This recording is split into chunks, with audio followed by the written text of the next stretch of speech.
He looked like he was armed and ready to shoot. And tonight, one of the drivers who nearly became a victim of the suspect in the 101 pursuit is speaking only to KTLA. Good evening, I'm Micah Ullman. And I'm Sheriff Halvin. We're going to have more on that exclusive coming up in just minutes. But first, let's go live to Carolyn Costello in Woodland Hills with more on the suspect and the investigation. Carolyn?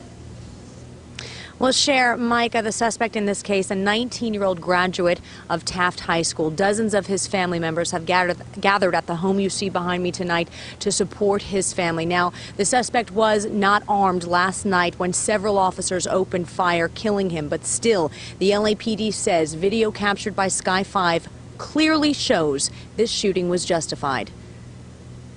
Abdul Aryan's family members watched the deadly pursuit on TV. I cannot believe it. I always watch TV that people getting killed left and right by cops, but I never thought that this is going to happen to me, to a nice kid like that. While the 19-year-old did not have a gun, it looked that way to officers who were ordering Abdul to surrender. He chose to turn, run a little ways, and turn towards our officers, taking a shooting stand and pointing an object at them, leading the officers to believe that he was armed and trying to do them harm. And before this apparently threatening body language, police say Abdul spoke threatening words to a dispatcher when he called 911 as police followed him down the freeway. Part of that phone call, according to the LAPD, Abdul, I have a gun. I've been arrested for possession of destructive devices. I'm not afraid of the cops. If they pull out their guns, I'm going to have to pull out mine. Dispatcher, I don't want you to hurt yourself. Abdul, I'm not going to get hurt. Expletive, these police. They're going to get hurt.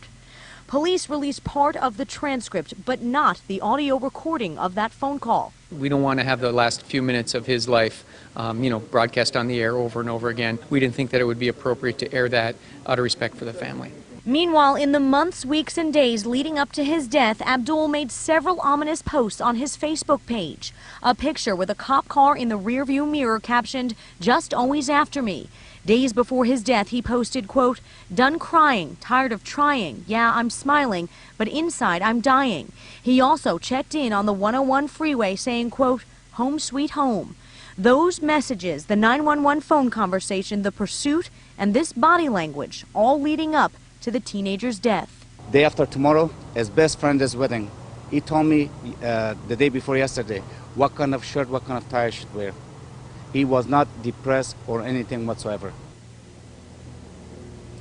Now, police are still trying to determine how much of that threatening information given to the 911 dispatcher was actually conveyed to police officers who were pursuing the suspect. They say that will all be part of an independent investigation, and they tell me eventually at some point down the road, if Abdul's family wants to hear that 911 call, they will be permitted to do so. Reporting live tonight from Woodland Hills, Carolyn Costello, KTLA 5 News.